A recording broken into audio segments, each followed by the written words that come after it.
Limericks of Grey Bruce, poems by Dean Carriere, celebrating little-known lore from curiously named corners of our counties. In the heart of the Great Lakes in southern Ontario,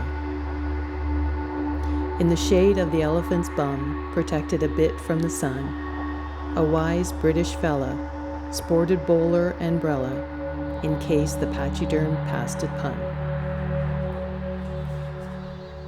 Chapter 1, Dyer's Bay. A farmer from wee Dyer's Bay, whose love was a great dapple grey. This horse was so smart, it dabbled in art, and drove to the church in an old Chevrolet.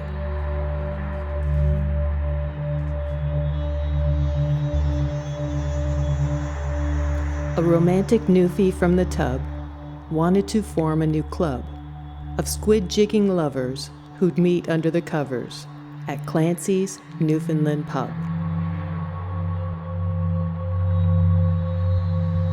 A man from Flowerpot Isle had forgotten just quite how to smile. A maid broke his trance with her charmed fairy dance and walked him down the aisle.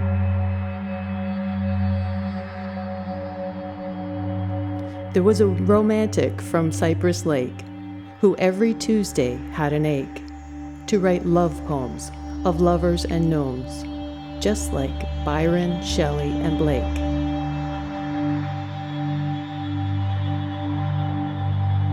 An unstable man from Loon Lake put his love on a plate.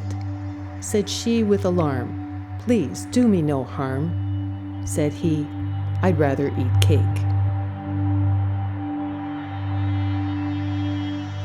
A merry sailor from Cape Chin wrote poems on the tip of his chin. He'd look in the mirror and grin ear to ear, just loving the mood he was in.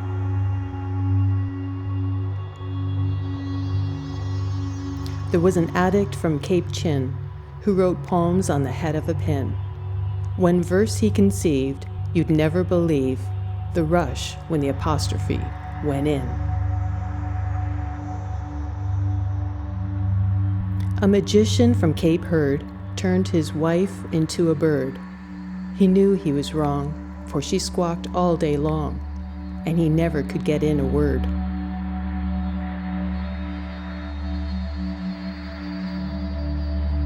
There was a farmer from Dyer's Bay who suddenly lost his way. He played cards with the devil, much below sea level, betting his soul for a bale of hay.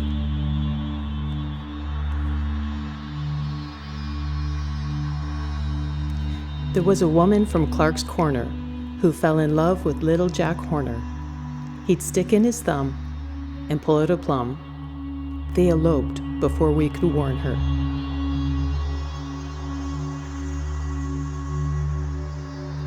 There once was a man from the tub who was trying to impress his love. He reached in his pocket to pull out a gold locket, but out flew 2 turtle doves. An old professor from Crane River, pilgrimage to the head brain giver. She gave him his due, saying, "This is for you. In return, I'll just take your liver." A hand-packed man from Cape Herd who acted completely absurd. He'd yell all over town, curse the priest down, but to his wife not utter a word. A lonesome aviarist from Cape Herd fell in love with a sweet mockingbird. Though heaven forbids, they now have 2 kids and are shortly expecting a third. There was a man from Dorcas Bay who was made of papier-mâché. He married his match, but when she scratched, she burned them both clear away.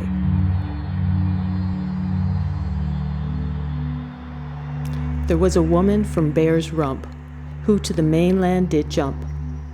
The chiefs were so pleased, they got down on their knees and begged her to be their mug rump.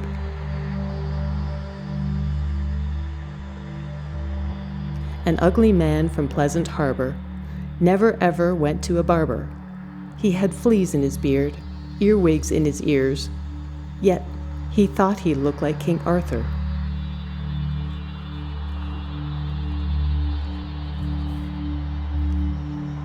Another man from Pleasant Harbor was a most notorious garbler. He lied through his teeth, told lies about Leaf, and stole marbles from the marbler.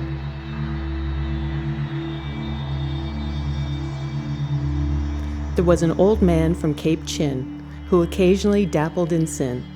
Said she to the rabbit, "Crawl under my habit, not by the hair of my chinny chin chin."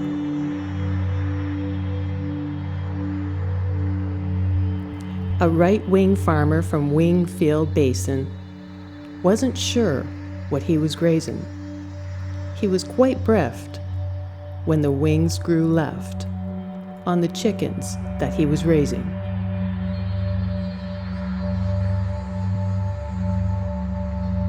An old bird from Wingfield Point decided to smoke a joint.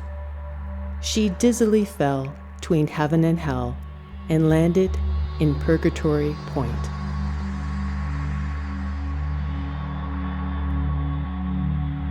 There once was a man from Tobermory who was always quite contrary. When his wife said jump, he'd sit like a lump and threaten another to marry.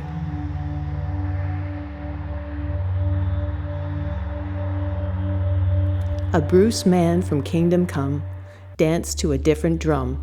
He ate with the poor, turned water to cores, but the clergy called him a bum.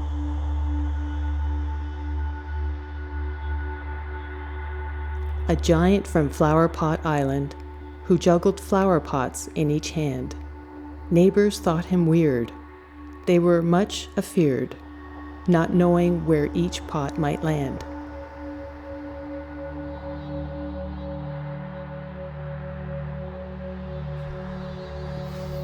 There was a rash man from Rush Cove who into the void blindly dove. His body bounced thrice, for he landed on ice. Friends thawed him out on the stove.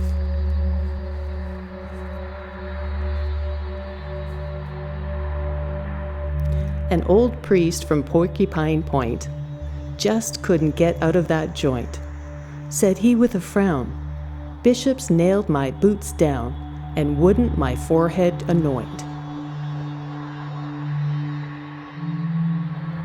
There was a parishioner from Porcupine Point whom an impertinent priest did anoint with eau de la mousse and rancid leek juice.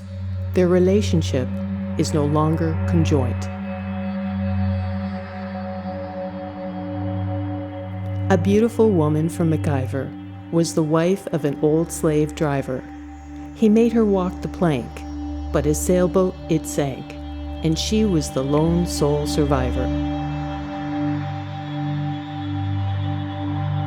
There was a Newfie from Cabot Head who was found in a field stone dead.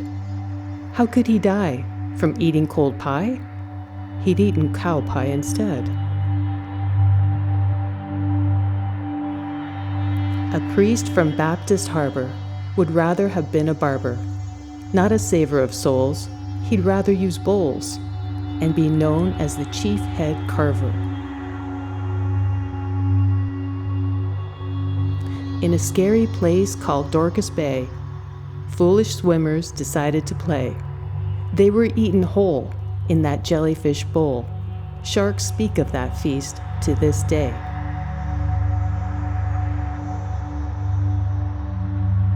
A fiddler from damp Dorcas Bay fiddled his poor life away.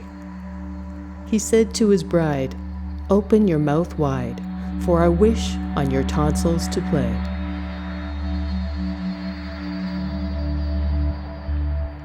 An arrogant chef from Dorcas Bay mounted his horse, dapple gray.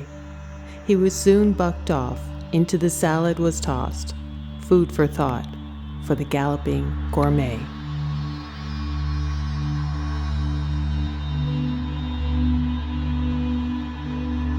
A giant from Little White Bluff woke one morn in a huff.